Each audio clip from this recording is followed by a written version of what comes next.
The importance of maintenance for heavy construction equipment. Part 1. To avoid job delays, you must keep your heavy equipment functioning smoothly and predictably. You cannot cut corners on maintenance for the sake of your fleet. In fact, maintaining your construction equipment's operation is almost as crucial as using it.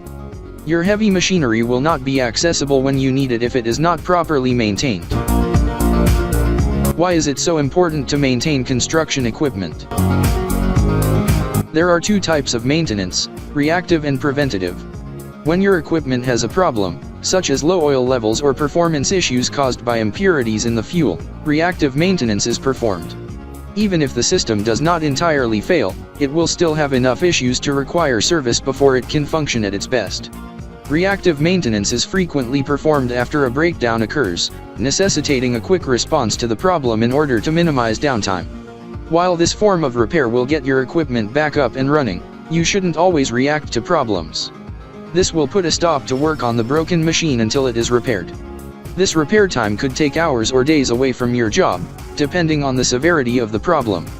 Consider taking a more proactive approach to preventative maintenance rather than waiting for portions of your fleet to break down.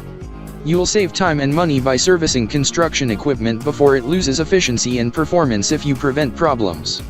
Equipment should be serviced on a regular basis to keep it in top shape. Because in the construction sector, running equipment to the point of breakdown causes more difficulties than the minor inconvenience of planned maintenance, preventative maintenance should be your preferred technique.